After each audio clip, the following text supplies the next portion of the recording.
Hi YouTube, this video is how to help repair or exchange a broken wheel on a Step2 wagon. So what happened was this was for free and I called up Step2, and for the wheels they only sell it as a complete set for around $41 or $43 with shipping, which I thought is awfully high considering the wagon itself is only around $80 online. So what I did was I took the wheel off, I examined the axle. This is 3/8 of an inch. Then I went to Lowe's or Home Depot. I went to Lowe's, but I got just 8-inch lawnmower wheels. They don't have anything with a 3/8 inch axle, so I got 1/2 inch. I got brass bushings, and then I got a replacement push nut. And so what I'm going to do is insert these in here, one on the other side. It will need to be trimmed. That's why I have a tubing cutter. And then I'm gonna cut the axle down and install it. Okay, so I got this side done. I should have showed more details, but I'm gonna do the other side, and I'm gonna do some lessons learned too. So give me a second. Overall, I'm really happy with how it turned out. I cut the axle. I put a nut cap on it. The reason I put white instead of black like it had was that's all they had at Lowe's. But when it goes to, the wheel goes in this orientation. So you're going to make sure the outside's facing this way.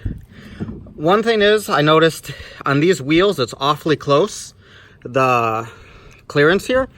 But not much I'm going to do about that right now. I could always throw a spacer in. The wheels came with some washers. All of them were too big.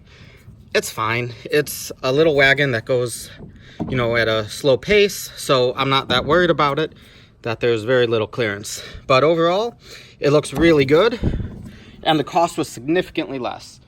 So the wheel was around $12. Each bushing, the bronze bushing, was I believe $2.50 or $3.50, and then the push nut was about $1.50. So it's not cheap, but it's much cheaper than the original. So the reason I decided to do both of the fronts then was they're slightly different size. Honestly, it doesn't really matter. I just thought it would look better having both the front ones done, and it looks like they break easier. So I'm doing this for my parents for when the grandkids come, and I'd rather have both of them done so they don't have to worry.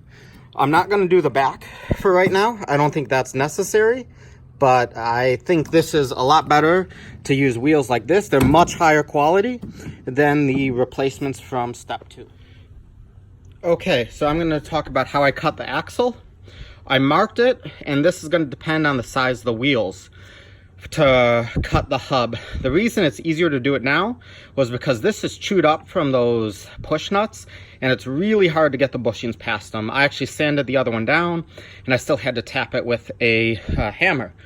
So what I'm going to do instead is cut it first, then put the bushings on. So for the bushings, I'll have to cut them too. So what I did was I cut both of them. This is the old axle, and these are the old bushings. I was just gonna cut one about halfway, but I couldn't hold it in the vise and put the tubing cutter around it. I'm using one from Rigid. This is just brass, I believe, or bronze. So it's not a problem to cut it. But that's why, so this way, when I actually put the mark on, it's about 3/4 down, and there's enough for this to bite. And that, again, just depends on what tools you have for how you're gonna do it, if you just wanna do one or both. So this is the final product after cutting it. You can see it's significantly shorter. And then how I hit the side to prevent any burrs. I might have to hit a little more. I just used a standard Makita grinder, but any grinder works. That's what I had, and it cuts very fast.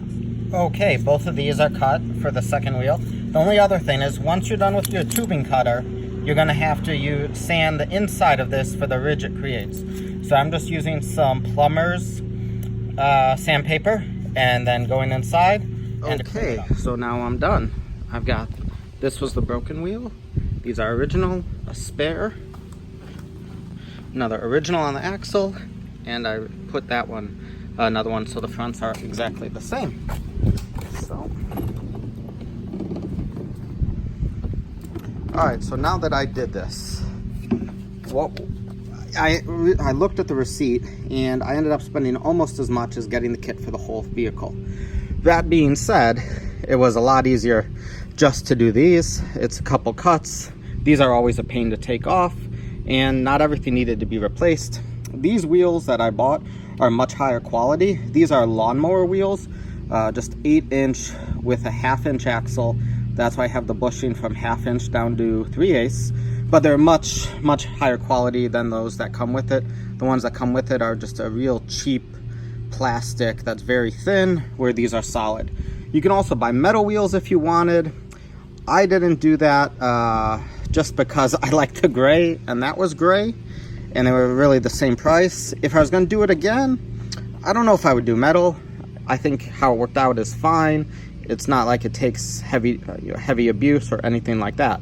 The only other thing, so these I checked, those bushings were $3.33 a piece from Lowe's times 4, so it was around $13.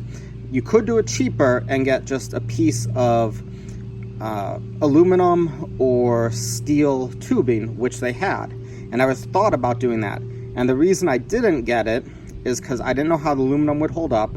I've had lawnmowers before with basically those exact same bushings, and it held up for many years, so I just didn't want to have to take it apart again. I mean, this front should never have to be redone.